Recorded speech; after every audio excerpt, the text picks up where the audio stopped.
Oh, I don't have my coffee here. Okay, we have the coffee. I'm so sorry. I don't know what happened. That was the weirdest thing. I was so confused. I was like, where? My coffee isn't here. Where is my coffee? I think I got confused because I have some of the TY mugs over here, but none of them have coffee in them. And none of them are safe to drink from, I don't think, because they're all filled with dust and things.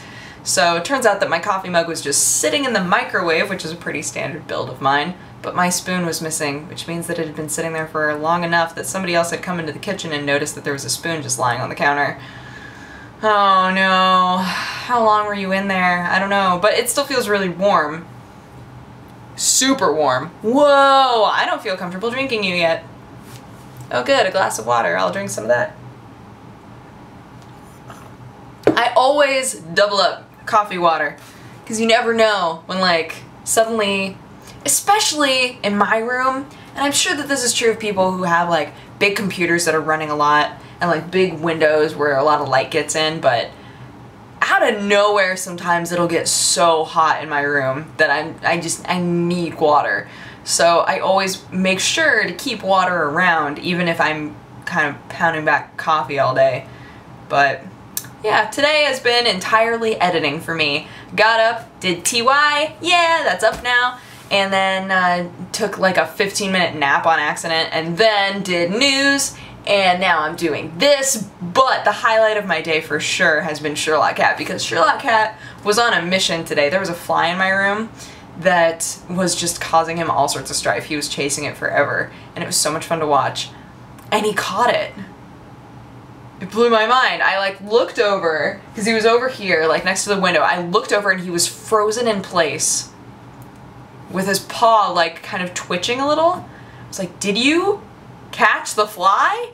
And he was like kind of moving, he's moving his paw like a little bit at a time, like trying to figure out like, what do I, now that I have it, what do I do?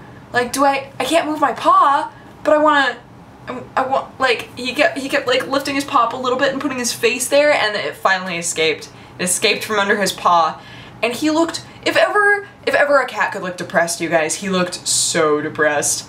He didn't even chase it. It flew away, and he just stared at it, and then he laid down on my bed. I was like, oh no, Sherlockcat, it broke your spirit. That fly broke your spirit. I think he's chasing another fly now in the kitchen. They looked different.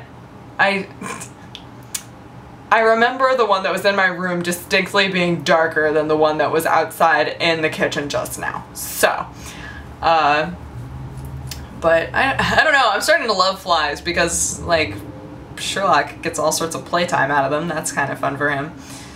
But that was just so much fun to watch. So funny to watch. And then all of the TY bubble wrap, dudes, he was trying to make so many kitty tunnels in those and he just couldn't.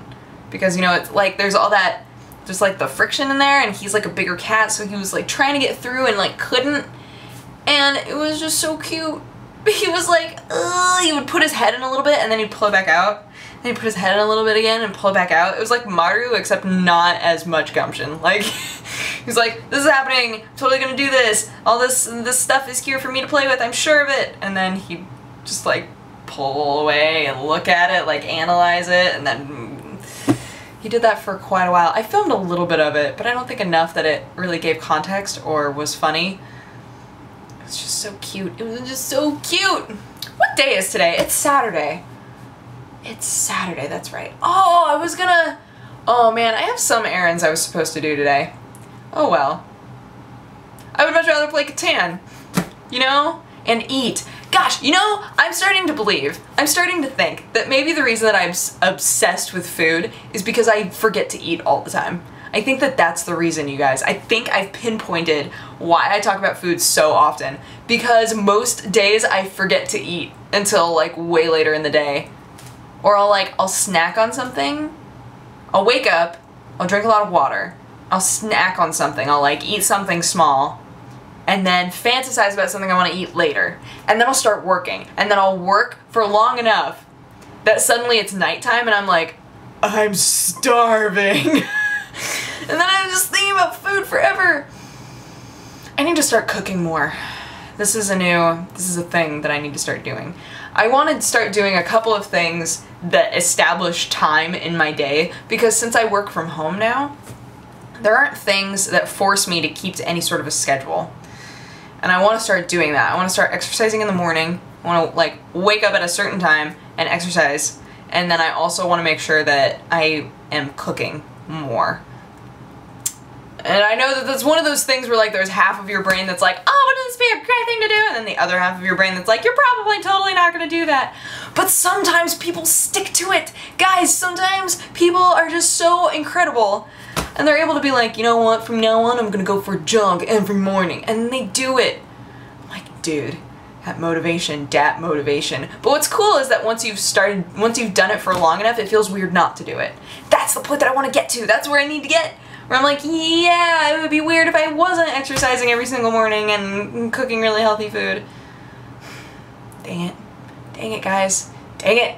I need to, you know, I think that I'm going to start doing something that my mom does, where my mom and my Nana used to do this, but on like a way larger scale, where you like plan out your meals like days in advance. Be like, all right, I am going to make this night and this night. And I'm going to go to the grocery store and get everything that I need for those, and then I'm going to make them. It's going to happen. I need to start doing that. I need to look up more recipes. Maybe that's a thing. Maybe that's a thing that I could do. Maybe I need to look up more meals that I could make. Because when I think in my mind of things that I could make, it's very simple. It's, well, I could make chili. That's like an all-day thing because it's in the slow cooker. Or I could make a stir-fry. That's really easy, but it requires some chopping and a lot of vegetables, which we don't have a lot of vegetables in the house. Like there's a short list, and I need a bigger list, maybe. Maybe I need a bigger list. Later down the line, like videos from now, I'm going to be like, you know, I think maybe I have just too many options of things to eat. I really need a more simplistic diet. Because we're always looking for excuses as to why things don't work out, when really in the end it's just we're not motivated. We're not motivating ourselves to do things correctly. Yeah, you're cold enough to drink now. I hope that Sherlockcat catches that ode fly so that he feels better about himself. He looked so sad, guys. He looked so sad. Saddest kitty ever. Oh. Yeah, I mean, all day has been editing. All day has been editing and videos, and tonight I'm hopefully gonna play some Catan, and maybe before then, like when my videos are rendering, I'll look up a couple recipes that I can make. We'll see. We'll see. I'll keep, you know, I'll wind up keeping you guys informed. I'll be like, I tried to make this thing and it was delicious, or I'll be like, I tried to make this thing and it was a total disaster. And that'll be great. But, yeah, I'm gonna go.